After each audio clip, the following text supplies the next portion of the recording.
Sign here, Mr. Reed, and your daughter lives. What do you mean they're coming? We Refuse don't and have watch her time for die, this. waiting for a surgery you'll never afford. Carter Reed's hand trembled over the contract. 3 years of his life, his freedom, his identity, sold to the coldest woman in Los Angeles. All for Sophie, for the 5-year-old with the fragile heart who called him daddy and deserved a father who could save her. He signed, and the Ice Queen smiled for the first time. What happens when a desperate father sells himself to a billionaire who's forgotten how to feel, when a little girl with crayons becomes the bridge between survival and love? This story begins 6 weeks earlier in a hospital parking lot where everything changed. The rain hammered down on cracked asphalt as Carter carried Sophie toward his truck. The rust bucket Ford barely qualified as transportation anymore, held together by duct tape and prayers his grandmother would have appreciated. Sophie's small body shook against his chest, her tears mixing with rainwater, streaming down both their faces. The doctors had been clear. Nothing more we can do without surgery. The words echoed like a death sentence pronounced in sterile hallways that smelled of disinfectant and crushed dreams. His daughter's voice came out small, broken by hiccups. "Daddy's going to fix it, right? You always fix things." Carter's throat constricted as he fumbled with the truck door, protecting Sophie's head from the rain with his jacket. "I'm going to fix it, Bug. I promise. You won't be scared because I'll never let anything happen to you." Her brown eyes, so much like Grace's, searched his face for truth. Promise, the word barely made it past his lips. Promise. He buckled her into the passenger seat with movements that had become ritual over countless hospital visits. 17 and 18 months. Each one draining his bank account, his hope, his ability to pretend everything would somehow work out through sheer willpower and determination. The drive home took an hour through Los Angeles traffic that didn't care about dying children or broken fathers. Sophie fell asleep against the window, exhausted from another round of tests that confirmed what they already knew. Her heart was failing. Without surgical intervention, maybe 2 years. With it, a normal life expectancy. $200,000 stood between his daughter and that normal life. Carter parked outside their apartment complex in Van Nuys. 3 stories of peeling paint and broken dreams where sirens provided the soundtrack most nights and everyone minded their own business because survival meant not caring too much about your neighbor's problems. He carried Sophie upstairs, her slight weight a constant reminder of how fragile she'd become. Ruth Thompson met them at the door, her weathered face creasing with concern. "How'd it go?" Carter shook his head, unable to voice the verdict. Ruth had been watching Sophie since they'd moved in 2 years ago, accepting payment in gratitude and shared meals because she knew he couldn't afford actual childcare. Her son Derek worked construction, understood what it meant to scrape by in a city designed for the wealthy. After Sophie was asleep, Carter sat at the kitchen table surrounded by evidence of his failure. Hospital bills stacked like accusations. 47,000 in collections calls he stopped answering months ago. The surgery estimate sat on top 200,000, printed in numbers that might as well have been 2 million. Rent notice taped to the fridge, 2 months overdue, 1,400 a month they'd let slide because the landlord's wife had died of cancer last year, and he understood what it meant to watch someone you love slip away. Truck payment, 380 due in 5 days, repossession threatened if he missed another. Credit cards maxed at 23,000 across 3 accounts, minimum payments he couldn't make anymore. GoFundMe account showing 3,200 raised from the 200,000 goal. 17 people had donated. He knew them all by name. None of them had enough to help, but they'd given what they could. The photograph taped to the refrigerator showed Sophie at 4 missing her 2 front teeth, holding up a drawing labeled "Me and Daddy" in purple crayon. Stick figures holding hands under a smiling sun that knew nothing about congenital heart defects or medical debt or the sound a grown man makes when he breaks in the dark. Grace stared at him from the frame on the counter. Their wedding day 8 years ago. She'd worn a dress from a consignment shop and carried wildflowers picked from her mother's garden. They'd been so young, so certain love would be enough to carry them through anything. 4 years since ovarian cancer took her in 6 months flat diagnosis to grave. Sophie had been 18 months old, too young to remember her mother's voice, but old enough to reach for her in nightmares. "Take care of our girl." Grace's final words, her hand already cold in his. That's all that matters. Carter pulled his phone out and started making calls he'd made 100 times before. The bank, denied. His credit union? Denied. 3 payday loan places that laughed at his debt-to-income ratio. His parents in Ohio, voices thick with guilt, as they explained they had already given everything they could, the $10,000 that had bought them 6 months of doctors, saying wait and see. The phone battery died around midnight. Carter let it, grateful for the silence. What he didn't know was that a black Lincoln Town car had been parked across the street for the past 2 hours. The woman in the back seat watched his silhouette through the window, taking notes on a tablet that glowed pale blue in the darkness. Morning arrived too soon. Sophie needed breakfast, and Ruth had her own doctor's appointment, so Carter dropped his daughter at school before heading to his first job.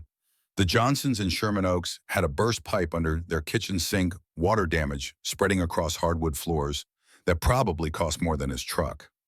Mrs. Johnson hovered in the doorway, watching him work with the particular anxiety of wealthy people unused to having problems money couldn't immediately solve. Carter crawled under the sink with his toolbox, assessing the damage. 3/4-inch PVC pipe split at the 90-degree elbow joint. Standard failure point when cheap fittings met high water pressure. He measured the damaged section with his tape measure, marked the cut lines with a Sharpie, sawed through the old pipe with smooth strokes that came from 15 years of practice. The work occupied his hands, while his mind churned through impossible math. Even if he took every job offered, worked 24 hours a day, he couldn't bridge the gap between 3,000 and 200,000 before Sophie's heart gave out. Mrs. Johnson's voice cut through his thoughts. How much will this be? Carter slid out from under the sink, wiping PVC cement off his hands. $150 for the repair, another $200 if you want me to check the other connections before they fail too.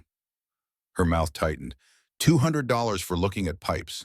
He stood decades of dealing with people who thought manual labor shouldn't cost real money, keeping his voice level. $200 for preventing the next flood, but I can leave it if you prefer. She paid the $150, not the $200.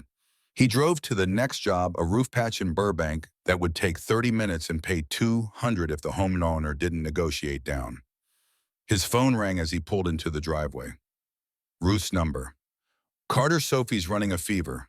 I got her from school early. The roof job could wait. Everything could wait except his daughter. That evening found him at Derek Thompson's job site, watching his oldest friend pour concrete for a foundation in the industrial district east of the LA River.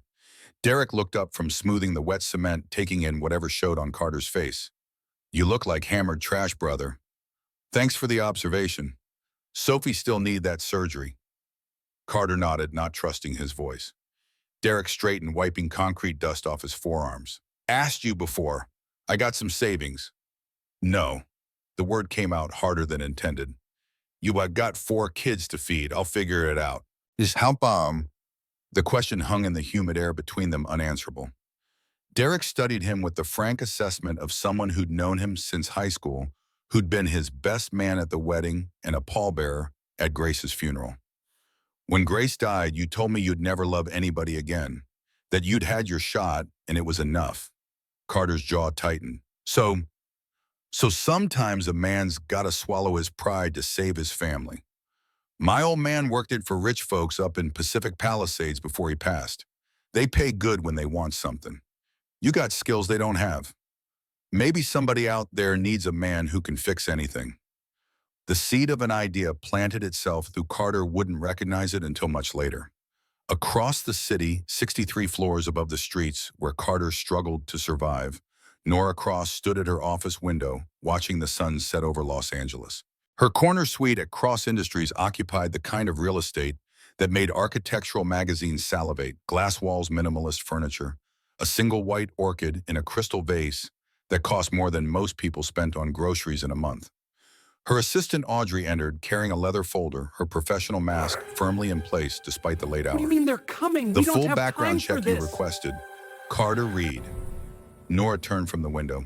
Everything. Audrey's voice carried a note of concern. Credit history, work records, medical files for his daughter, even archived social media from his deceased wife. Ms. Cross, this is extraordinarily detailed. Are you certain? I'm certain. Leave it. Alone again, Nora opened the folder and began reading the life of a man she'd watched break in a hospital parking lot 6 weeks ago. Carter Reed, age 34. Sole proprietor of Reed Home Repairs, pulling in roughly $42,000 annually when work was steady, which it hadn't been since his daughter's diagnosis. Widower, single father, drowning in $70,000 of debt with a credit score that marked him as untouchable by any legitimate lender. High school diploma, 6 months at a trade school before he'd started working full time because Grace got pregnant and insurance didn't cover itself. No criminal record, no social media presence worth mentioning. A ghost in the digital age because he'd been too busy surviving to perform his life for strangers online. The private investigator's notes painted a more intimate picture. Subject demonstrates extreme devotion to daughter. Observes 17 hospital visits in 18 months, never late for pickup, reads bedtime stories every night, even when exhausted. Works 60-plus hour weeks, takes any job regardless of pay. Turned down permanent position at Baxter Construction because night shift meant Sophie would be alone. No romantic relationships since wife's death 4 years ago. No dating profiles. No bar visits. No apparent social life beyond his friendship with Derek Thompson and occasional meals with Ruth Thompson, elderly neighbor who provides childcare. The photographs attached showed a man being worn down by circumstances beyond his control. Carter carrying Sophie from the hospital, his face a mask of forced optimism. Carter sitting in his truck, thinking himself alone, shoulders shaking with sobs he couldn't let his daughter see. Carter at a playground, pushing Sophie on the swings despite visible exhaustion. Carter reading bedtime stories photographed through a window in what constituted legal surveillance, but felt like voyeurism.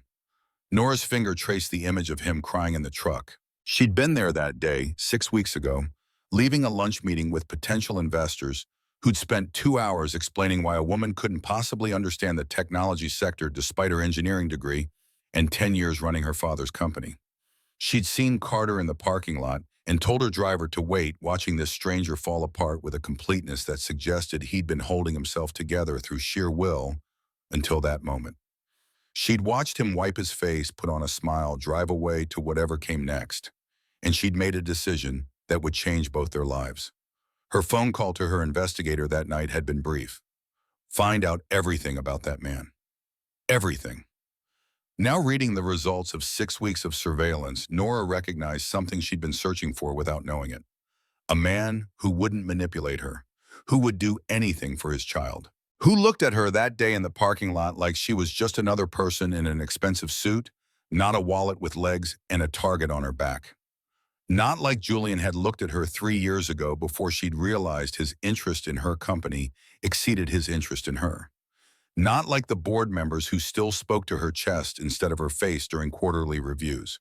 Not like the investors who called her sweetheart and honey while explaining concepts she'd mastered before they'd graduated business school. This man had looked through her without seeing her at all, and somehow that made him perfect. She picked up her phone and dialed Audrey's extension. Schedule a meeting. Tomorrow, 2 p.m. Tell Mr. Reed I have a proposal regarding his daughter's medical care. The next afternoon, Carter stood in the elevator, climbing toward Nora Cross's office, tugging at a tie he'd borrowed from Derek because his only one had been buried with Grace. The suit didn't quite fit shoulders, slightly too tight from years of manual labor that had built muscle in places dress clothes weren't designed to accommodate. His reflection in the polished brass showed a man out of his element, 34 years old with lines around his eyes that hadn't been there before Sophie got sick. Calloused hands that fix things for a living now, about to shake hands with a woman whose net worth exceeded the GDP of small countries. The receptionist led him through glass corridors that screamed money past conference rooms, full of people in perfect suits, having conversations about numbers that would mean nothing to the families struggling in the neighborhoods where Carter worked. Nora Cross stood at her window when he entered, backlit by the California sun, in a way that seemed calculated to create maximum impact. She turned and Carter got his first clear look at the woman who'd summoned him. 31 according to the business magazines, though she carried herself with the confidence of someone who'd been fighting longer than that. Dark hair pulled back severe enough to hurt charcoal suit that probably cost more than his truck eyes, the color of winter storms, assessing him with an intensity that made him feel like a specimen under glass. She was beautiful. She was terrifying. Mr. Reed, her voice matched her eyes, cold and controlled. Sit. He sat, every instinct screaming to run, But Sophie's medical bills were scattered across his kitchen table, and this woman had promised information about his daughter's care. You received my message. Not a question, but Carter nodded anyway. I got it. I don't understand why. Your daughter needs surgery, ventricular septal defect repair. Without it, she has perhaps 2 years. With it, normal life expectancy. The clinical recitation of his worst nightmare tightened Carter's chest. I know. I've talked to The surgery cost $200,000, plus recovery specialist follow-up care. Another $50,000. You have $3,200 raised through crowdfunding and no viable way to acquire the rest before your daughter's heart fails completely. His jaw clenched. If this is some kind of, I'm offering to pay for everything. Surgery private school, a trust fund that ensures Sophie's future regardless of what happens to you, in exchange for 3 years of your life. She slid a contract across the pristine glass desk. Carter stared at it like it might bite. What kind of exchange? Nora circled the desk, sitting with the practiced grace of someone who'd spent her life in boardrooms. Marriage, in name only. You'll live in my home, attend public events as required, play the devoted husband for cameras and colleagues. In private, we're strangers who share an address and nothing more. The silence stretched while Carter processed words that couldn't possibly mean what they seemed to mean. Why you could have anyone. For the first time, something flickered behind Nora's mask, something that might have been vulnerability if she were capable of such a thing.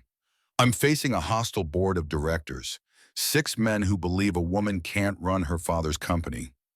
They're calling me unstable, emotional, incapable of forming lasting partnerships. They're using my unmarried status as evidence that I'm unfit for leadership. She leaned forward slightly. A husband silences them. A husband with a child makes me appear softer, more human, more capable of the kind of emotional connections they claim I lack. It's theater, Mr. Reed, performance art designed to protect what my father built. So I'm a prop. You're a solution. No apology in her voice, just facts stated plainly. And in exchange for 3 years of performance, your daughter gets everything you can't give her. Every surgery, every specialist, every chance at the normal childhood you've been killing yourself to provide and failing to deliver. The words landed like physical blows, failing to deliver. The truth of it burned. Nora pulled out a medical folder. I've already contacted Dr. Jonathan Okonjo at Cedars-Sinai, top pediatric cardiac surgeon in the country. He can perform Sophie's surgery within 2 weeks. Success rate 97%. But he only takes patients with the kind of comprehensive insurance coverage I'm offering as part of this arrangement. Carter's hands trembled as he reached for the contract. What are the rules? Separate bedrooms. No physical intimacy of any kind. You attend events when required, maintain the appearance of a devoted husband in public. In private, we're strangers. After 3 years, a quiet divorce. Sophie keeps her trust fund. You walk away with $540,000 in contractual payments. She slid a leather folder toward him.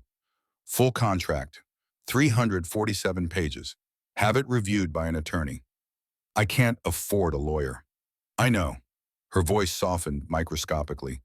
But I'm telling you to get one anyway. I want you to understand exactly what you're agreeing to before you sign your name. What do you mean? What they're happens coming? if I We don't meet have someone, time for fall in this. love? The question hung in the air between them. Something painful crossed Nora's face there and gone so quickly, Carter almost missed it. Then you wait 3 years, Mr. Reed, as will I. Neither of us is in this for romance. You need money. I need armor against a board that wants to destroy me. It's a transaction, nothing more. A transaction. His life, his freedom reduced to a business deal. But Sophie's laugh echoed in his memory. That bright, beautiful sound, growing weaker lately, interrupted too often by coughing fits and exhaustion that no 5-year-old should experience. How did you find me out of all the desperate men in Los Angeles? How did you end up offering to change my life? Nora's composure cracked just for a heartbeat, revealing something underneath that Carter couldn't quite name. I saw you, 6 weeks ago, outside Children's Hospital. You were carrying Sophie and she was crying because they told you the surgery wait list was 2 years without insurance. You told her daddy would fix it, that she'd never be scared because you'd never let anything happen to her. Her voice dropped to barely above a whisper. I had my driver pull over. I watched you carry her to your truck, that ancient thing held together with rust and prayers. You buckled her in so carefully like she was made of glass. Then you sat in the driver's seat for 20 minutes. And you cried. Carter's throat tightened with the memory of that day. The worst day of his life until tomorrow brought something worse. When you were done, you wiped your face, put on a smile, drove home, started making calls trying to find money that didn't exist. I've had you investigated, Mr. Reed. Your credit score, work history, the fact that you once drove 30 miles on an empty tank to get Sophie to a dance recital because you couldn't afford one and couldn't bear to disappoint her. The mask slid fully back into place. I needed someone who wouldn't try to manipulate me, someone who would do anything for their child, someone who looked at me that day like I was just another person in a suit, not a walking checkbook. I didn't see you that day. I know. That's part of why I chose you. Carter stood his hand finding the door handle. Every instinct screamed to run from this woman who'd been watching him, researching him, cataloging his failures with clinical precision. Nora's voice stopped him. Mr. Reed? He looked back. She stood silhouetted against the windows, the setting sun painting her in gold and amber. And for just a moment, she looked almost human. Your daughter is lucky, having someone who would sell his soul to save her. Carter's jaw tightened. The words came from somewhere deep, a core of pride that years of poverty hadn't quite extinguished. I'm not selling my soul, Ms. Cross. I'm renting it. 3 years. Then I walk away and you never see me again. He left before she could respond, before she could see how close he was to breaking down right there in her office. The drive home took an hour through traffic that crawled like his thoughts. The contract sat on the passenger seat like a bomb. 347 pages of legal language that would bind him to a stranger. A stranger with money, a stranger who could save Sophie. His apartment greeted him with the smell of Ruth's cooking enchiladas filling the small space with the warmth his life had been lacking since Grace died. Sophie sat at the kitchen table, coloring her small face lighting up when she saw him. Daddy! She launched herself at his legs with the fearless enthusiasm that broke his heart daily. Mrs. Ruth let me help make dinner. I only dropped the cheese once. Only once. Carter scooped her up, despite the fact that she was getting too big for carrying, had been too big last year. But he couldn't stop, couldn't let go. That's pretty impressive. Ruth appeared in the doorway, wiping her hands on a dish towel, her weathered face reading something in his expression that made her eyes narrow. Everything okay? The lie came easier than it should have. Just work stuff. After Sophie was asleep clutching Mr. Trunks, the stuffed elephant she'd had since birth, Carter sat at the kitchen table with the contract spread before him. Ruth joined with coffee she'd brewed without asking if he wanted it. What's in the folder? A deal with the devil. He told her everything. Nora crossed the offer, the 3 years of playing house with a stranger who looked at him like a problem to be solved rather than a person to be known. Ruth listened without interrupting, decades of surviving 3 husbands and raising 5 children, teaching her when to speak and when to let silence do the work. This woman, you trust her? I don't know her, but she knows you. Ruth's hand covered his warm and papery and real. That's dangerous. Carter looked at Sophie's drawing on the refrigerator, the purple crayon family that existed only in a 5-year-old's imagination now. What choice do I have? Sophie dies without this surgery. This woman offers everything I can't give her. Ruth's expression softened with something that might have been pity or understanding, or the intersection of both. Some price is too high, even for people we love. Carter looked at the drawing again.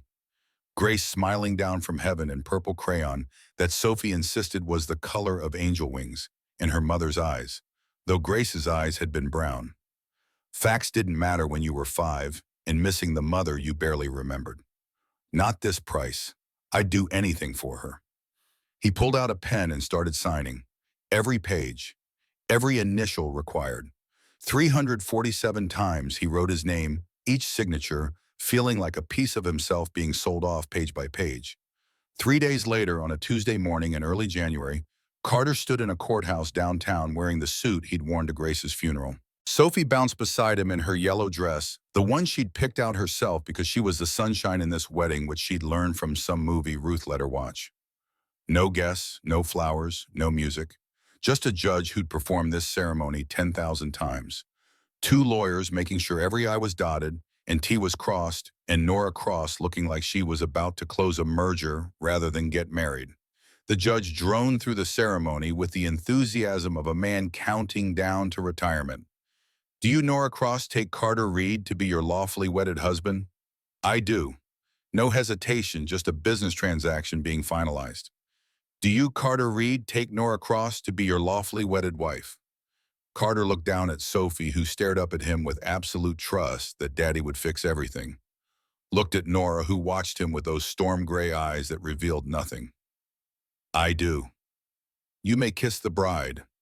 The awkward pause that followed spoke volumes. The contract explicitly forbade physical intimacy, but a wedding without a kiss would raise the exact questions Nora had paid him to prevent. She solved the problem by leaning in and brushing her lips against his cheek. Cool, brief, as impersonal as a handshake. The kind of kiss you'd give a distant relative at a funeral. Congratulations, Mr. and Mrs. Cross. In the car afterwards, Sophie's voice piped up from the back seat. Why did the lady know Mommy liked purple? Carter's stomach dropped. What?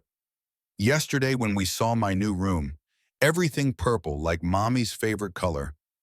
How did the lady know? The question lodged in Carter's throat like a stone. Grace's favorite color wasn't in any public record. It had been mentioned once, maybe twice, on her Facebook page 5 years ago when she'd posted photos of their apartment's purple accent wall. Private account. Archived after her death. He looked at Nora driving ahead of them in her Mercedes, watched her check the rearview mirror with an expression he couldn't read. What kind of woman researched a dead wife's private social media? What kind of person dug that deep into someone's life before offering to save it? What had he just married? The mansion rose out of Pacific Palisades like something from a magazine, all white stone and floor-to-ceiling windows overlooking the Pacific Ocean.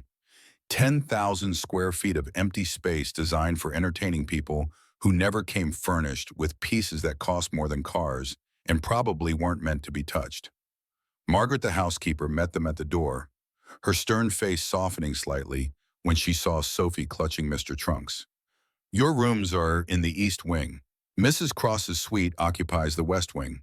Your official room is adjacent to hers for appearances, but your actual quarters are down the hall from Sophie's room. The first week established patterns that would define their arrangement. Nora left at 6 a.m. and returned after 9 p.m. if she returned at all.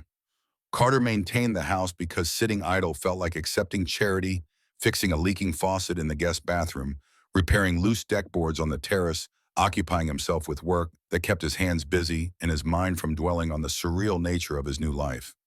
Sophie started at Westbrook Academy, the kind of private school where other kids arrived in cars that cost more than Carter had earned in the past decade. We don't have time. She made friends with the fearless enthusiasm that defined her, coming home with stories about Marcus, who shared his cookies, and Emma, who knew everything about dinosaurs. Week 3 brought the crisis that would shift everything. Audrey called Carter's cell with barely contained panic. Ms. Cross collapsed in a board meeting. You need to come. He found Nora on her office sofa, pale and shaking, despite the 70-degree temperature, looking smaller than he'd ever seen her. When did you last eat? I don't remember. Sleep. What's sleep? The attempt at humor fell flat, her voice too weak to carry it. Carter didn't ask permission. He simply scooped her up, ignoring her feeble protests, and carried her to his truck. Took her home, made soup from whatever he could find in the industrial-sized refrigerator, forced her to eat while she glared at him with eyes too tired to hold real anger. This isn't in the contract. Neither is watching you work yourself to death. She studied him over the soup bowl, something shifting behind the exhaustion.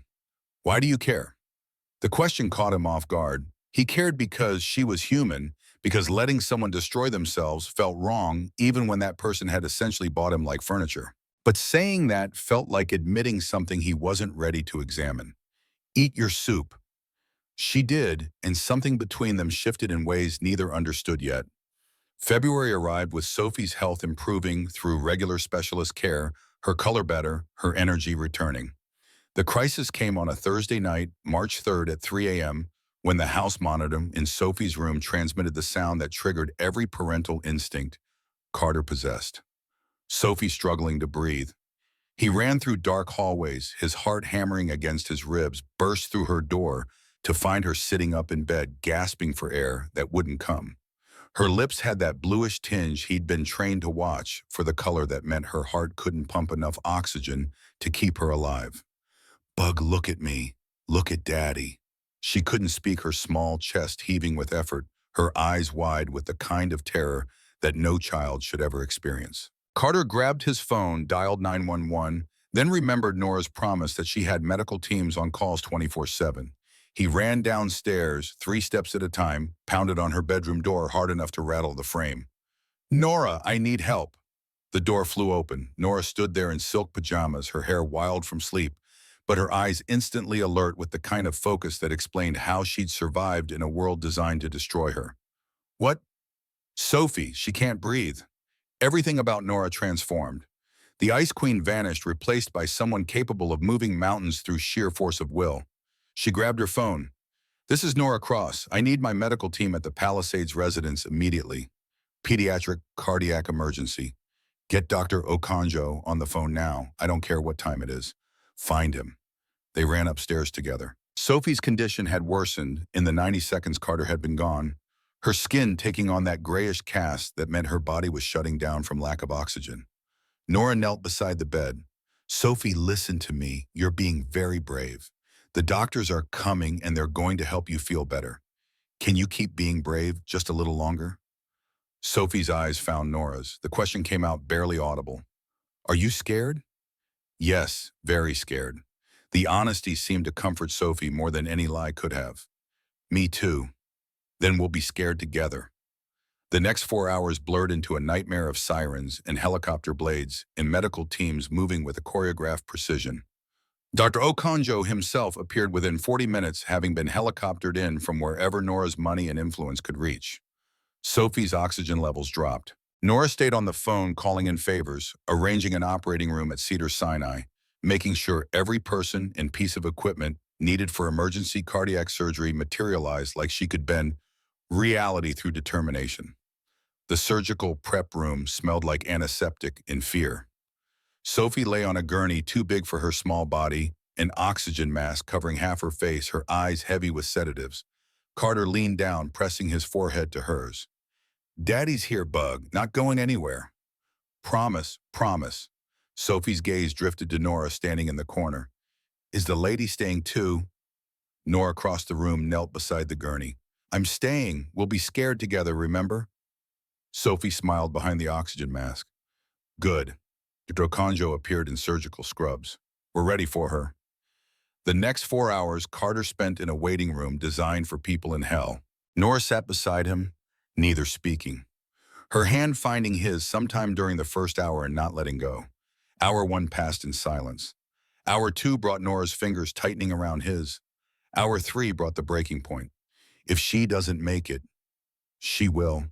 Nora's voice carried absolute certainty. But if I don't accept that outcome.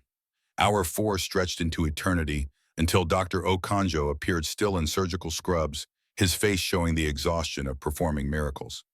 The surgery was successful.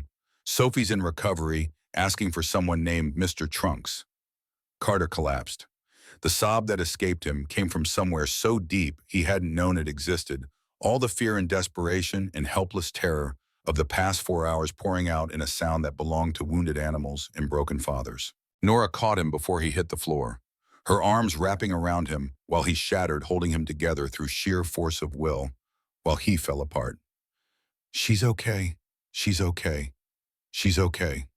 The recovery room held his daughter, groggy but alive, her color already better than it had been in months. Daddy. Right here, Bug. Did they fix my heart? Good as new. Sophie's eyes found Nora standing against the wall. You stayed. Of course. You promised we'd be scared together. Nora's voice broke for the first time since Carter had met her. Yes, we did. That night, after Sophie had fallen asleep with monitors beeping steady confirmation that her heart was finally working right, Carter found Nora in the hallway outside the room. Thank you for everything. The doctors, Don't thank me. This is what we agreed to. No. His voice came out rough from crying, from fear, from relief that felt like its own kind of pain. The contract said surgery in 2 weeks. You moved mountains to make it happen tonight. That wasn't the agreement. That was something else. Nora wouldn't meet his eyes. Your daughter needed help. And you gave it. Why? The question hung between them, demanding an answer she clearly wasn't ready to give. Finally, she looked at him, and the mask was completely gone. Vulnerable, raw, scared in ways that had nothing to do with Sophie's surgery and everything to do with what was happening between them. Because I saw your face, and I couldn't let her suffer. And I don't know why I care this much, but I do, and it terrifies me. She walked away before he could respond, her footsteps echoing down the hospital corridor. Carter stood in the hallway watching her go, understanding that something fundamental had shifted tonight. They'd started as strangers bound by contract. They'd become something else, something neither had words for yet, something that felt dangerously close to real. Sophie's recovery occupied the months that followed, each day, marking progress measured in small victories. By mid-April, she could climb stairs without stopping to catch her breath. She could run in the backyard without her lips turning blue. She could be a 6-year-old child instead of a patient, and Carter watched this transformation with gratitude that felt religious in its intensity. The house transformed too, though, more subtly. Nora came home at 7 instead of 9, joining them for dinner at the massive table that no longer felt quite so empty. Margaret cooked meals that tasted like home, rather than the catered perfection wealthy people expected, and Sophie filled the silence with running commentary about school politics that made Nora's lips quirk in something almost approaching amusement. Late April brought Sophie's announcement at breakfast that she wanted Nora to read her bedtime story. Carter looked up from his coffee, surprised. She's probably busy with... Nora's voice cut through his excuse. I'm not busy. That evening, Carter watched from the doorway as Nora settled onto Sophie's bed, holding Goodnight Moon, with the careful precision of someone defusing a bomb. Her first attempt at reading aloud came out stilted, self-conscious, but Sophie giggled at her exaggerated whisper for hush, and something in Nora's shoulders relaxed. By the third page, the performance had transformed into something genuine. Nora did voices, not well, not with the practiced ease of someone who'd spent years reading to children, but with enough commitment that Sophie dissolved into laughter at her attempt at the old lady's creaky tone. We don't have time Carter's for this. chest tightened watching them, this tableau that looked nothing like what he'd signed a contract to perform, and everything like what he'd lost when Grace died. After Sophie fell asleep, he found Nora in the kitchen staring at her untouched glass of wine. She draws you know, has a whole collection. I found them in her sketchbook last week. Nora's fingers tightened on the stem. She draws me. You're always standing alone in big rooms with lots of windows. She calls them the lonely lady pictures. The words landed harder than Carter intended. Nora's face did something complicated, emotions flickering too fast to name before control reasserted itself. I'm not lonely. I didn't say you were. I said that's what she sees. They stood in silence, the kitchen island between them feeling both like protection and barrier. Finally, Nora spoke, her voice barely above a whisper. I don't know how to do this, any of this, how to be what she needs. You're doing fine. I'm not. Her eyes were wet despite her best efforts. I don't know how to be human, Carter. I've spent my entire life building walls, learning to not need anyone to not care, because caring is how you get destroyed. And your daughter just tears them all down by existing. The use of his first name registered somewhere in Carter's chest. She'd never called him anything but Mr. Reed, maintaining the formal distance their contract demanded. Maybe he moved closer without thinking about it. Maybe you don't need to know how. Maybe you just need to keep showing up. Is it that simple? Nothing's simple, but yeah, showing up is most of it.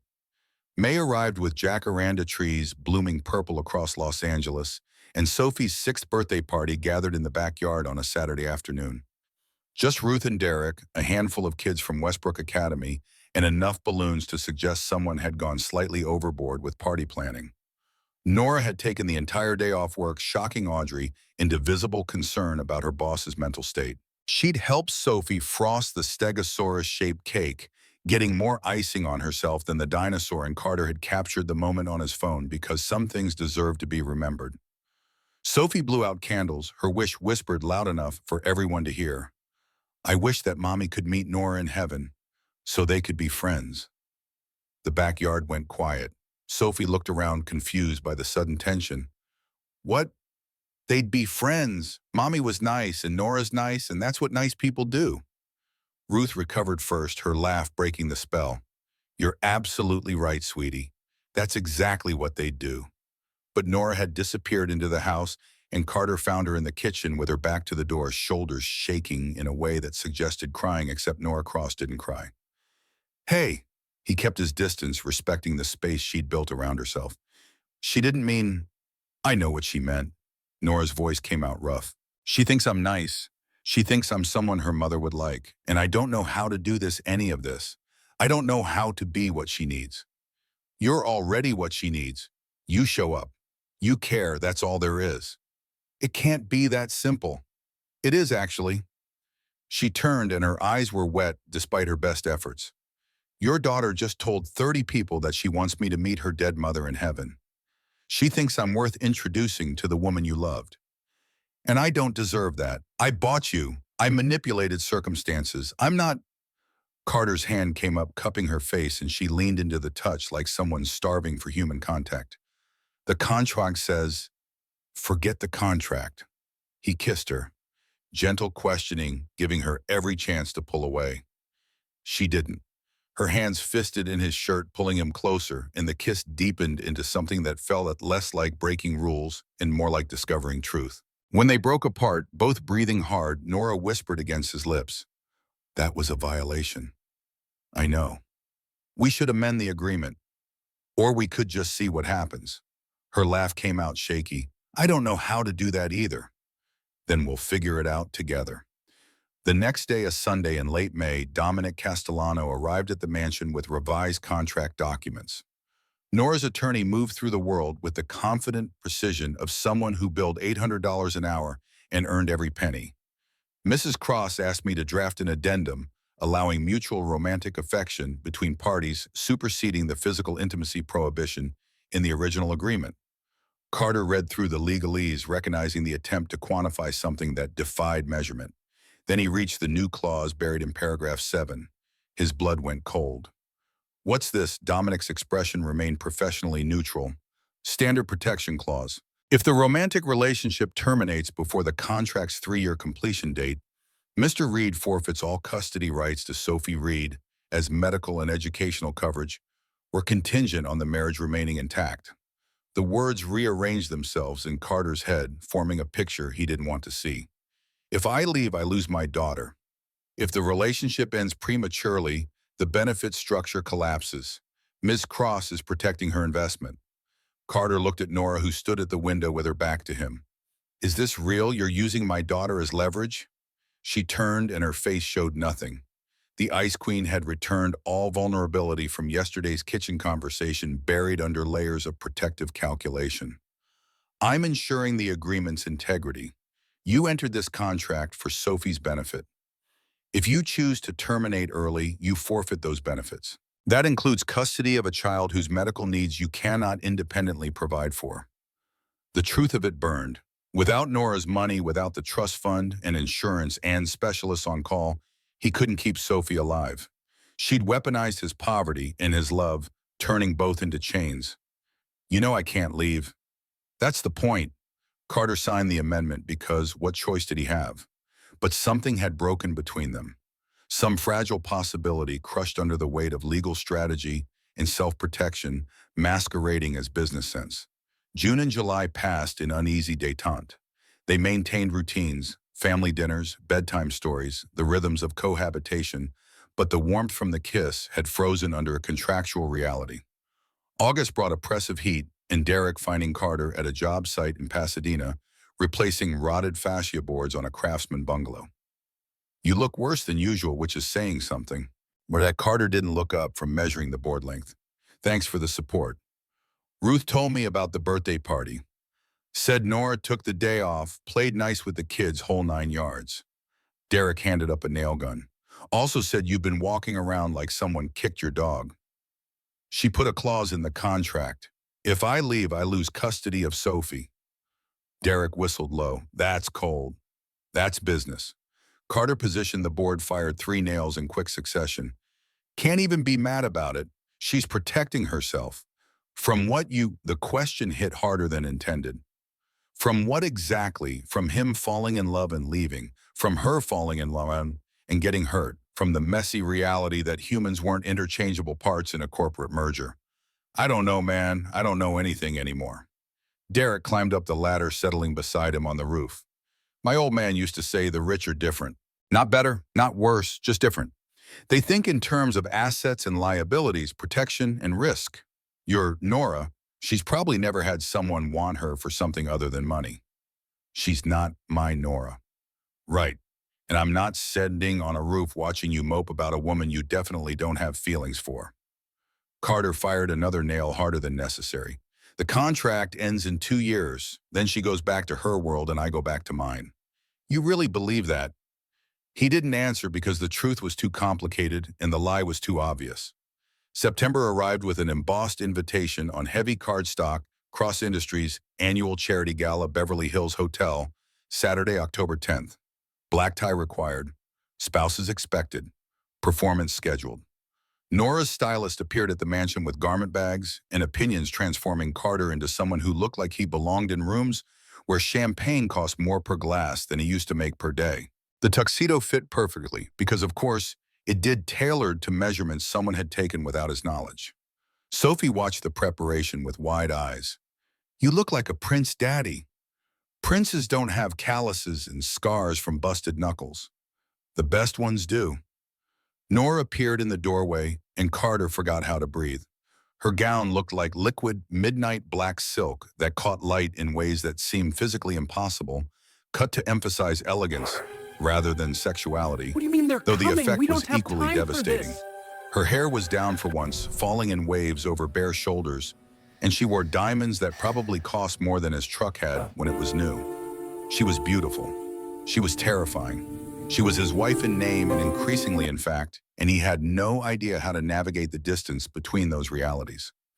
The drive to Beverly Hills passed in loaded silence, both of them preparing for the performance ahead. The hotel's ballroom could have housed a cathedral, all crystal chandeliers and marble floors, and the particular hush that came from concentrated wealth. Nora's hand found his as they entered, her grip tight enough to suggest this cost her more than the confident mask implied. Ready?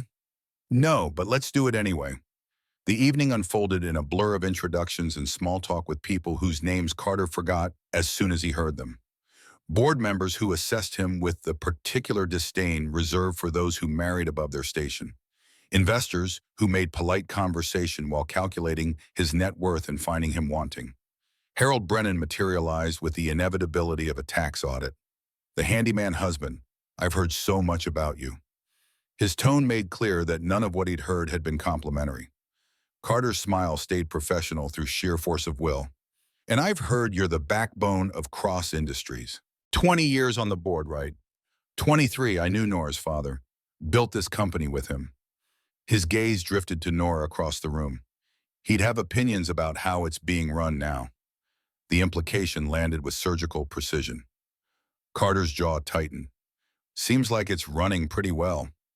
Revenue up 47% since Nora took over. Or did I misread the quarterly reports? Harold's smile turned cold. Numbers tell part of the story. Character tells the rest. He walked away before Carter could respond, leaving behind the particular anger that came from being powerless against indirect attacks. Then Julian Hawk appeared, and the temperature in Carter's immediate vicinity dropped 20 degrees. The man moved through the crowd like a shark, handsome in the way of predators. Silver gray hair styled to perfection, eyes calculating angles before Carter even registered him as a threat. He approached with a champagne flute in hand and murder in his smile. You must be the husband. Carter, yes. His hand extended, forcing the social contract of greeting. Julian Hawk, board member, old friend of Nora's. The way he emphasized friend made Carter's skin crawl. His handshake was designed to intimidate, grip slightly too firm, held slightly too long. Nice to meet you. Is it? Julian's smile widened. Must be overwhelming. All this wealth, these people. Not your world. No, but Nora's worth learning. Something flickered behind Julian's eyes. Is she? Because from where I stand, she bought you. $750,000 for 3 years of playing house. That's not love. That's prostitution with paperwork. Carter's fist clenched, every instinct screaming to wipe that smirk off Julian's face with violence. His knuckles remembered from younger, stupider days. I think you should walk away. Touched a nerve, did I? Julian leaned closer, voice dropping to a whisper that carried threat in every syllable. Riverside Elementary. Lovely school. I hope nothing happens there. Accidents can occur anywhere, you understand. The threat was unmistakable despite the pleasant tone. Carter moved before thought, caught up stepping between Julian and Nora, his body language promising violence if pushed 1 inch further. You just threatened my daughter. Julian's mask slipped, revealing something ugly underneath. I stated a fact. Security is important for children. Surely you agree. Nora materialized beside them, her presence cutting through the tension like steel through flesh. Julian, I didn't realize you'd be here. I'm always on the guest list, darling. You look radiant. Marriage clearly agrees with you. It does. Does it really, or is it just good theater? He gestured at Carter with his champagne flute. The working-class hero and the ice queen, very compelling narrative. The board's eating it up. Nora's voice went cold enough to freeze the California heat outside. What do you want, Julian? Just to say congratulations. And to remind your husband that safety matters for children. Westbrook Academy has excellent security, but one can never be too careful. People were starting to notice conversations pausing as the spectacle of confrontation drew attention. Nora's hand on Carter's arm carried enough pressure to remind him where they were and what the consequences of public violence would be. We're leaving. Julian's laugh followed them out. Running away? How predictable. The ride home passed in furious silence, Carter's hands shaking with adrenaline and suppressed violence while Nora stared out the window at Los Angeles streaming past. Finally, she spoke. Julian's dangerous, not just a bitter ex. He's been trying to destroy me for 3 years, ever since I realized what he wanted and ended things. He's the one pushing the board against me, feeding them ammunition, undermining every decision I make. Carter's jaw worked as he processed this. Why didn't you tell me? Because it wasn't your problem. You're here to play husband, not fight my battles. He threatened Sophie. That makes it my problem. Nora turned and something in her face had shifted. You're right, which is why we're going to destroy him. Completely, legally, but we need evidence. What kind of evidence? The kind that puts him in prison. 2 weeks passed in uneasy tension. Then on a Monday morning in late November, the earthquake hit. Not literal California's real earthquakes were background noise to people who grew up with them. This one came in the form of a headline that exploded across every major news outlet. Cross heiress's marriage, a fraud leak contract reveals $750K business deal. Carter's phone started ringing at 6 a.m. on Monday, December 7th, and didn't stop. Text messages flooded in, most from numbers he didn't recognize, all of them variations on the same theme. Gold digger, fraud, con artist, man who sold himself and his daughter for money. The leaked contract pages showed everything. The financial terms, the separate bedroom clause, the explicit prohibition against physical intimacy, the amendment about custody that looked even worse in print than it had felt in practice. Sophie appeared in the kitchen doorway, pajamas rumpled from sleep. Why are there people outside? Carter looked out the window at the media vans, 20 cameras pointed at the house like weapons. Stay inside today, Bug. We're having a house day. Is something wrong? Everything was wrong. His face was on television being called a parasite who'd exploited his daughter's illness to scam a billionaire. Nora's face was everywhere else, the ice queen who'd bought a husband like furniture because she couldn't attract one through normal means. Nora came home at noon, earlier than she'd been at the office in months. Her face showed nothing, the mask perfected through years of boardroom warfare, but her hands shook when she poured coffee she wouldn't drink. Who leaked it? Julian. Had to be. Someone in legal, probably bribed. We're investigating, but damage is done. She sat heavily, exhaustion bleeding through control. The board scheduled an emergency meeting, February 9th, 6 weeks from now. They're calling for my removal as CEO. Can they do that? With enough votes, and Julian's been cultivating allies for 3 years. He's got 8 votes locked, maybe 9. I need 12 to survive. Carter's stomach dropped. What happens if you lose? They install Julian or one of his puppets.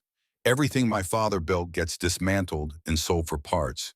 And you, her voice cracked, you fulfilled the contract terms. You get your money. Sophie keeps her trust fund.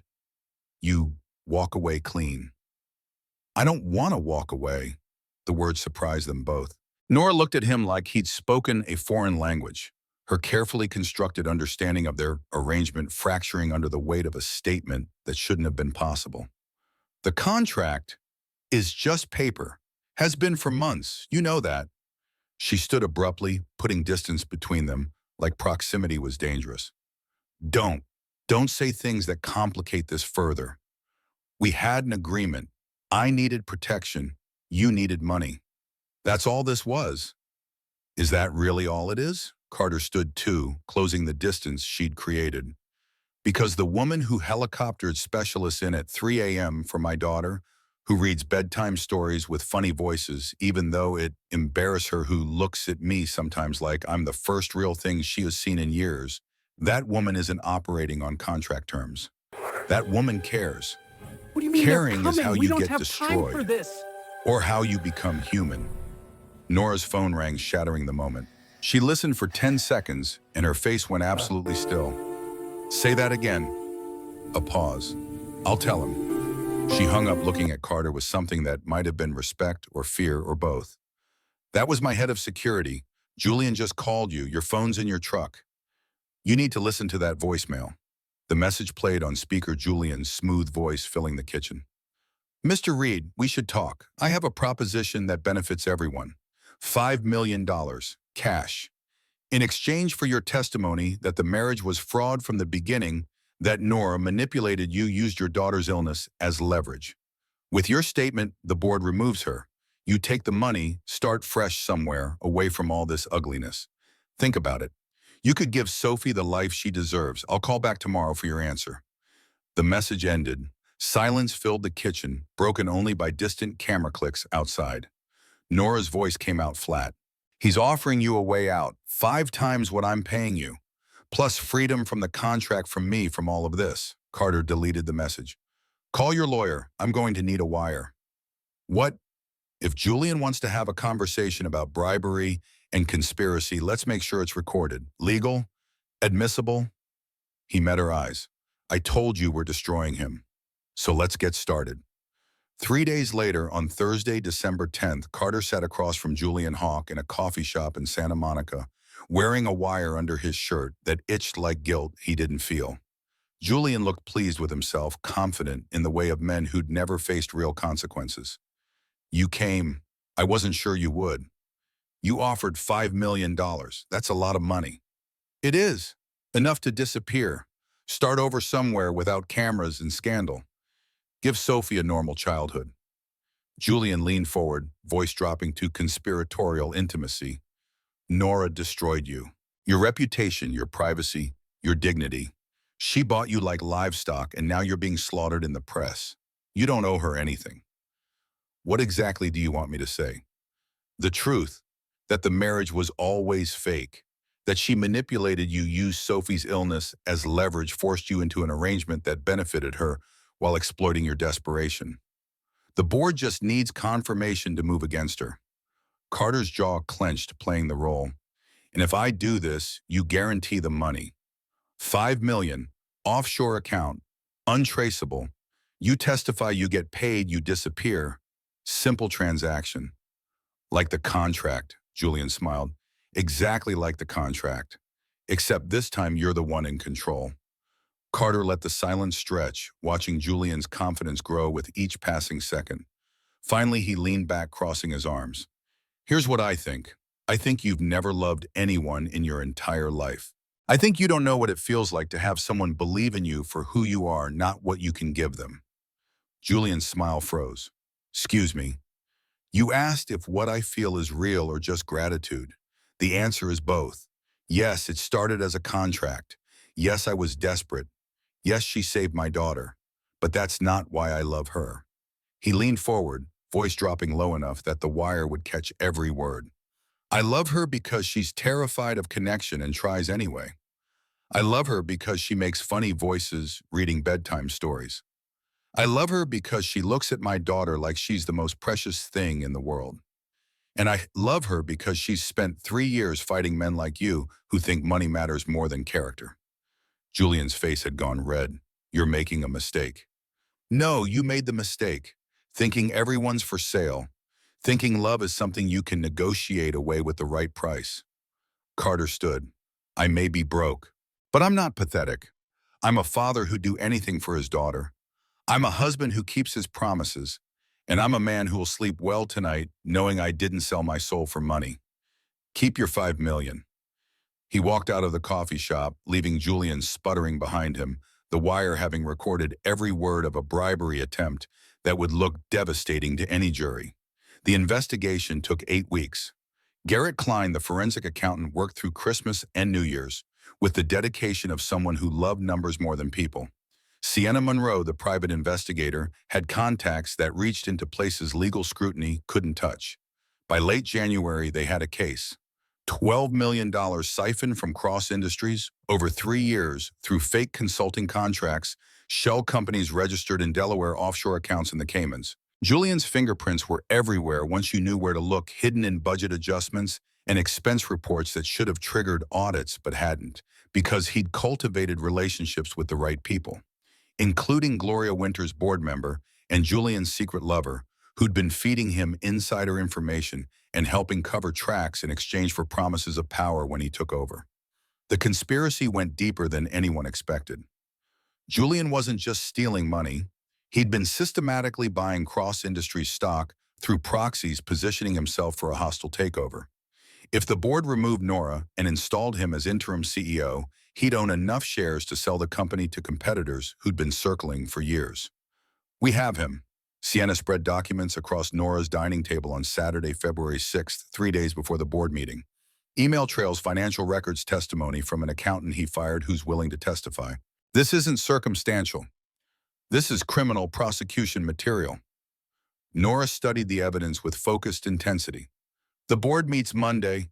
We present everything then. Julian will lawyer up, claim setup, entrapment, whatever his team can spin. Let him try. Nora's smile could have cut glass. We've got him on tape offering bribery.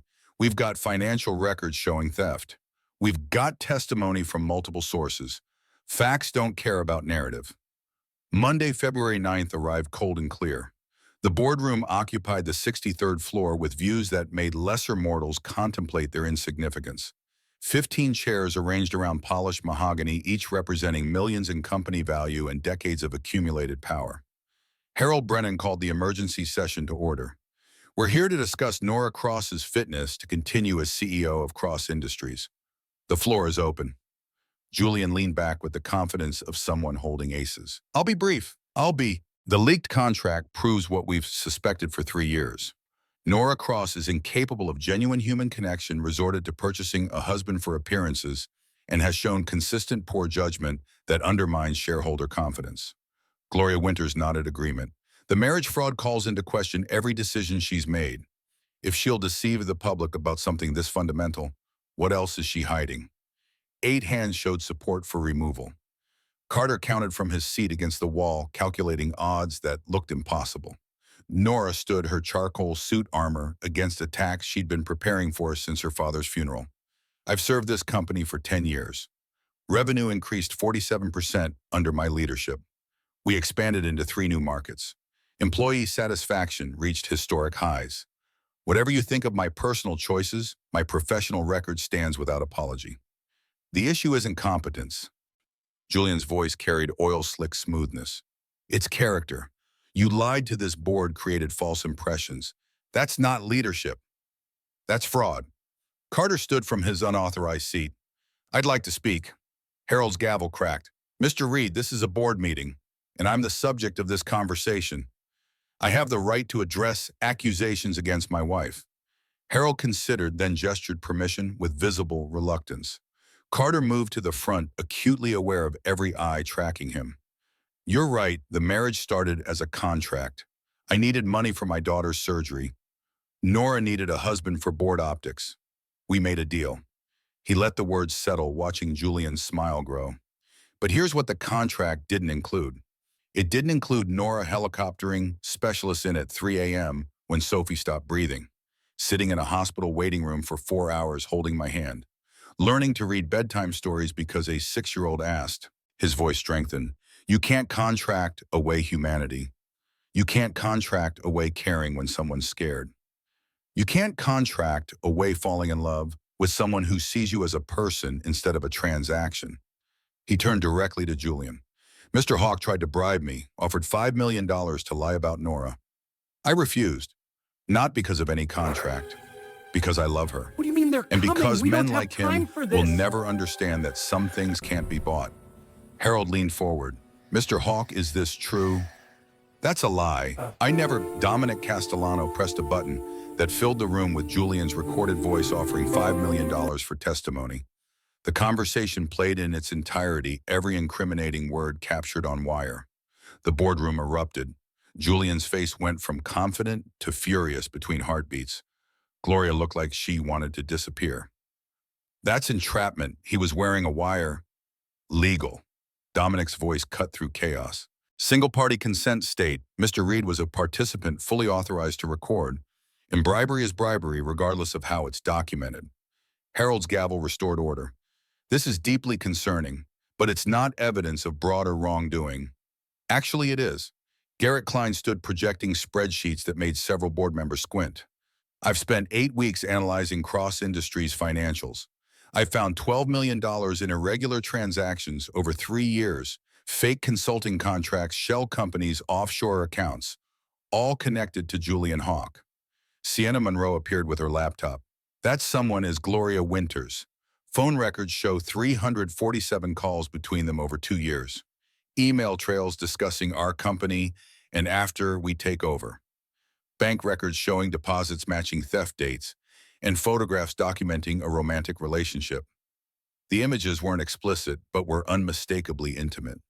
Gloria stood abruptly. This is a setup. We doctored nothing. Sienna's voice carried flat certainty. But if you'd like to claim fraud, we can arrange independent verification. The FBI is already reviewing these materials. The room went absolutely silent. Julian exploded out of his chair. You have no idea what you're doing. I've spent 3 years positioning yourself to steal from my father's company. Nora moved to stand beside Carter, to conspire with a board member to commit fraud to threaten a 6-year-old child. She addressed the room. Let's vote. All in favor of removing me as CEO. 3 hands rose, Julian's, Gloria's, and 1 other. 12 opposed.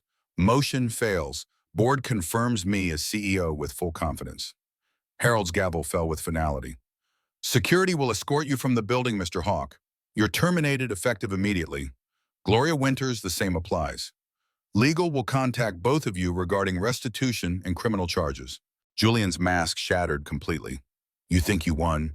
You married a man who can't afford his own suit. You bought yourself a family because you're too broken to build one. That's not victory. That's pathetic.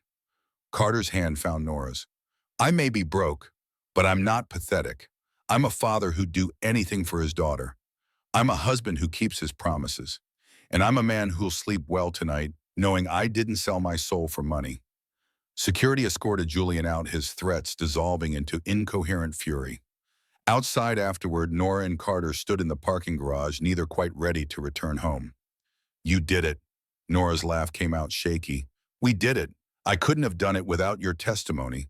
The recording, the willingness to stand up there and tell the truth. That wasn't hard. It was brave. Her hand squeezed his. You didn't have to defend me. The contract didn't require it. The contract stopped being relevant months ago. You know that. I do. But hearing you say it in front of 15 board members was different. That was choosing me in a room full of people who think I'm not worth choosing. Carter pulled her close. You're worth choosing. Every day. Every time. They drove home together, 2 people who'd fought battles and emerged different than when they started. The months following the board meeting felt like learning to breathe after being underwater for years. March brought Julian's arrest on charges of embezzlement, fraud, and conspiracy.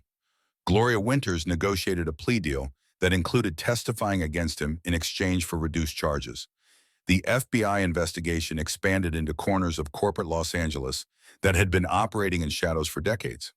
Cross-industry stock actually rose on news of the scandal's resolution, investors responding to transparency and decisive action with the kind of confidence that kept companies solvent. By April, the board had restructured, adding 3 new members who'd been vetted by people who actually cared about competence over connections. Sophie's health continued improving through the spring. By May, when she turned 7 years old, she could run and play without the exhaustion that had defined her childhood. Her birthday party was smaller this time, just family, and she spent most of it teaching Derek's youngest daughter about stegosauruses with the conviction of someone who'd read every book on the subject. Nora's work schedule transformed from impossible to merely demanding. She hired a COO to handle daily operations in June, delegating responsibilities she'd been clutching like a drowning person clutches driftwood. She came home at 6 instead of 9, attended Sophie's school play in early October, where a tree had exactly 2 lines and delivered them with the gravitas of Shakespeare. The distance that had characterized their first months together had evaporated, replaced by something that felt dangerously like family. Breakfast conversations. Sophie's homework spread across the dining table. Margaret's cooking, filling the house with warmth. The accumulated debris of actual living. Carter found Nora on the terrace one evening in mid-October, staring at nothing with the particular intensity of someone lost in thoughts too heavy to carry alone. The contract ends in 3 months. She didn't pretend not to know what he meant. January 15th, 3 years to the day we signed. We should probably talk about that. We should. But she didn't turn around, didn't make eye contact as if facing him would make the conversation too real. The agreement specified a quiet divorce, division of assets. You walk away with $540,000. Sophie keeps her trust fund in medical coverage. Clean break. Is that what you want, a clean break? Finally, she turned and her face showed everything she usually kept hidden. Fear, hope, vulnerability that 3 years of marriage had taught her to express. No, I don't want you to go. I don't want Sophie to go. I don't want to wake up in this house alone again after I've gotten used to voices in the morning and dinosaur facts at dinner. Carter closed the distance between them. Then we don't do the divorce. We stay married. For real this time. Not because of a contract. Because we want to. It's not that simple. It is actually. He took her hands.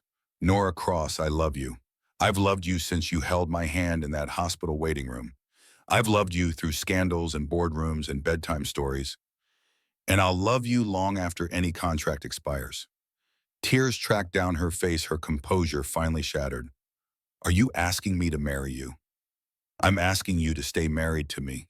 Technically, we're already married. I'm just asking to make it real. No contracts, no terms. Just us choosing each other every single day. Her laugh came out watery. I don't know what any of this means or where it's going, but I know I can't watch you leave. I know that little girl matters to me in ways I didn't think I was capable of anymore. And I know that if something happens to either of you, it won't just be you who's destroyed. Then that's settled. We're staying together. Together, she repeated, testing the word. I was so clever drawing up that contract, controlling every variable, protecting myself from exactly this. From what? From feeling this much, from needing someone this badly, from loving someone so completely that losing them would destroy me. You're not going to lose us, either of us. I promise to see you, really see you, not the CEO, not the ice queen, not the mask you show the world. But Nora, the woman who cries at bedtime stories and makes funny voices and loves so fiercely it scares her. I see you. Always. I promise to never stop choosing you. Her voice strengthened. Even when I'm scared. Even when my walls try to come back up. Even when work calls and pressure builds. I choose you. Every day. They sealed the promises with a kiss that felt less like breaking old rules and more like writing new ones. The next week, while cleaning out storage in her office, Nora found a box she'd forgotten existed. The kind of forgotten that came from intentional burial, shoving memories into dark corners where they couldn't hurt anymore. Her mother's handwriting marked the envelope inside. To Nora, open when you learn to love. The letter inside was dated 3 days before Diana What do you mean they're crosswalked into the coming? We don't Pacific have Ocean time for and this. didn't come back. Nora's hands shook, reading words written by a ghost who'd known she was becoming one. My darling girl, if you're reading this, I'm gone. I'm sorry for that. Sorrier than words can say. Your father will teach you to be strong, to be cold, to never need anyone. He'll say love is weakness, that depending on someone is failure. He's wrong. I learned too late that love is the only thing worth having. All the money, power, to success in the world means nothing if you have no one to share it with. Your father loved me once, then he loved his company more. I became decoration. Asset, I forgot I was a person. Don't make my mistake, sweetheart. When you find someone who makes you feel safe, who makes you feel seen, don't push them away. Don't build walls. Stay. Love. Be loved. That's all I ever wanted for you. The letter ended with shaky handwriting. Nora read it 3 times, crying harder, with each pass understanding finally why she'd spent 3 decades building fortresses around her heart. She'd watched her mother disappear into loneliness while her father built empires. She'd learned that needing someone meant losing yourself. That love was the luxury weak people indulged before reality crushed them. But Carter hadn't crushed her. Sophie hadn't destroyed her. They'd done the opposite, teaching her that strength came from connection rather than isolation. She found Carter in the garage installing new brake pads on his truck. He looked up and took in her tear-streaked face and was on his feet immediately. What happened? She showed him the letter. He read slowly, his expression shifting through emotions she couldn't track. When he finished, he pulled her close, letting her cry against his chest, while grief she'd been carrying for 19 years finally found release.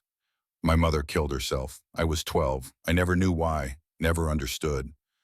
My father never talked about it, just buried himself deeper in work. And I thought that's what love did to people. Made them weak, made them disappear. Love doesn't do that. Your father did that. He chose work over connection. That's not love's fault. But what if I become like him? You won't. You're already different, Ed. You come home for dinner. You read bedtime stories. You choose us even when choosing us is hard. He cupped her face. You're healing. That's what this is. Healing from wounds you've been carrying since you were 12. What if healing isn't enough? Then we'll figure it out. We'll figure it out. Together. That's the deal now. The real wedding happened on a Saturday in early November, 2 months before the contract officially expired in the mansion's garden that had slowly transformed from showcase into home. Small gathering, barely 30 people. Ruth and Derek, Dr. Okonjo, who'd saved Sophie's life, Harold Brennan, who'd surprised everyone by becoming an ally, Margaret and the staff, who'd watched strangers become family. Sophie wore purple because, of course, she did her dress a shade that matched her mother's favorite color from heaven, and the room Nora had researched with borderline creepy thoroughness 9 months ago. She'd been practicing for 3 weeks, writing and rewriting her speech with the dedication she brought to everything. The archway was covered in white flowers and purple ribbons, and Sophie stood beneath it in a robe Margaret had sewn that looked like something a tiny officiant would wear. She held her notebook with both hands, face serious beyond her years. Everyone sit down. The wedding is starting now. Laughter rippled through the gathered guests. Sophie waited until silence returned before continuing, her voice carrying across the garden with surprising projection. We are gathered here today to marry Daddy and Nora for real this time. Not the fake wedding at the courthouse with the boring judge who didn't even smile. This is the real wedding with love and promises and everything. She cleared her throat exactly the way she'd practiced. 3 years ago, Daddy told me about a lady with no smile. I didn't understand why we were moving to a big house or why the lady looked so sad all the time. But Daddy said we were going to be a family, and families take care of each other. Her eyes lifted from the notebook, scanning the audience before returning to her parents. At first I was scared. The house was too big and too quiet, and the lady never laughed. But then I got sick, really sick, and the lady wasn't sad anymore. She was scared like Daddy was scared. She held his hand all night, even though her hand was cold. Nora's eyes were already wet. Carter's hand found hers, squeezing gently. That's when I knew. Sophie's voice strengthened. The lady with no smile wasn't really sad. She was just waiting for someone to love her the way Daddy loves me, the way Mommy used to love both of us. Her words landed in the quiet garden like stones in still water. So here are the vows I wrote. Daddy, do you promise to keep making Nora laugh even when she forgets how? I do. Do you promise to hold her hand when she's scared and hug her when she's sad and never ever let her feel lonely again? I do. Always. Sophie turned to Nora and something in her small face suggested she understood the weight of what came next. Nora, do you promise to keep reading bedtime stories even when you're tired? I do. Do you promise to be patient when Daddy burns the pancakes and pretend they're good anyway? Laughter broke the tension. Nora's smile trembled at the edges. I do. And do you promise, Sophie's voice dropped suddenly vulnerable. Do you promise to be my mom? Not to replace my real mom because she's in heaven and I keep her in my heart, but to be my other mom, the one who's here. The one who holds my hand and brushes my hair and tells me everything's going to be okay. Nora dropped to her knees, heedless of her white dress on garden grass, gathering Sophie into her arms. Yes, I promise, I promise, I promise. Sophie hugged back fiercely, then pulled away, turning to Carter with sudden formality. Okay, Daddy, you can kiss her now. He did, and it felt nothing like the courthouse kiss that had sealed a transaction. This was real deep eternal. The kiss of two people who'd started as strangers and become everything to each other. Sophie bounced between them. We're a family, a real family.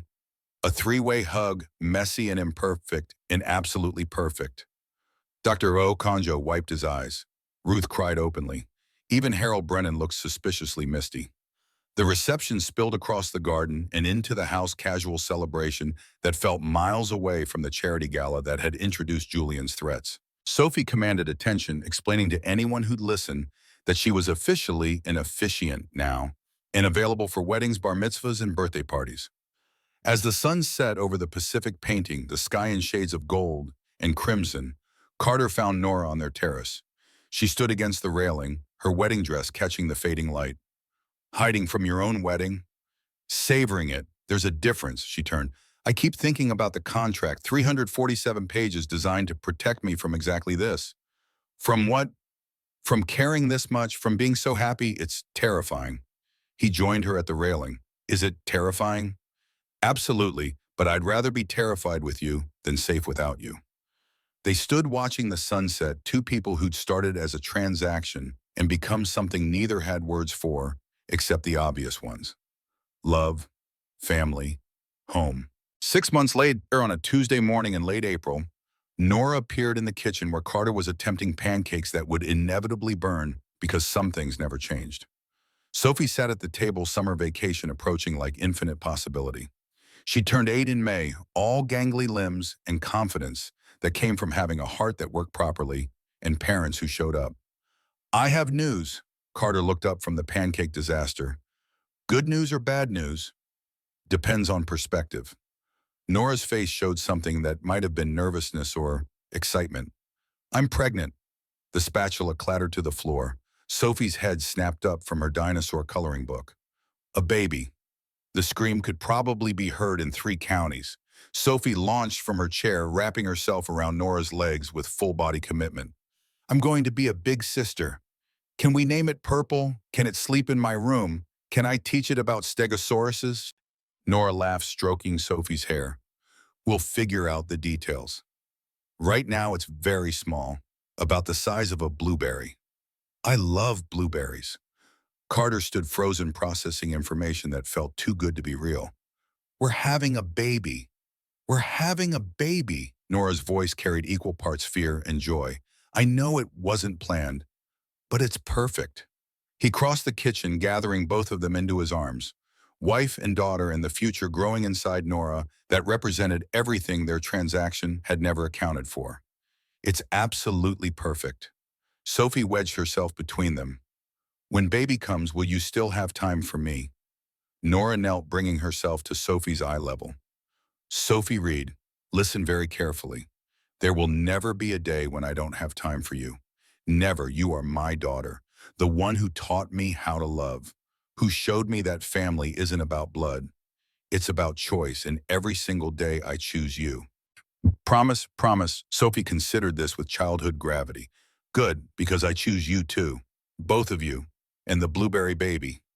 That evening, after Sophie had exhausted herself with pregnancy questions and fallen asleep with her hand on Nora's stomach, Carter and Nora stood on their terrace watching Los Angeles glitter below. 3 years ago, I offered you a contract. Nora's voice was soft. A transaction. 3 years for $750,000. Best deal I ever made. Was it? I got you. Got Sophie a mother. Got a family I didn't think I'd ever have again. Yeah, best deal of my life. She leaned into him, her hand finding his naturally. You gave me permission to be human again. To feel, to need someone, to love without armor. Below them, Los Angeles pulsed with life, indifferent to the miracle that had occurred in a mansion overlooking the Pacific. Inside, Sophie slept peacefully, her heart strong and steady. 3 pairs of shoes waited by the door. Carter's work boots, Nora's heels, Sophie's sneakers with dinosaur stickers. A family. Real. Imperfect. Built from transaction and transformed by choice. 3 years ago, they'd been strangers bound by desperation. Now they were everything to each other. The contract that started it all had expired months ago, rendered meaningless by the love that replaced it. And somewhere above them, Grace and Diana watched with approval, two mothers looking down on a family built from the ashes of their absence. They were friends now, just like Sophie had wished. Because that's what happened when love defeated loneliness, when connection triumphed over isolation, when two broken people found each other and built something whole together.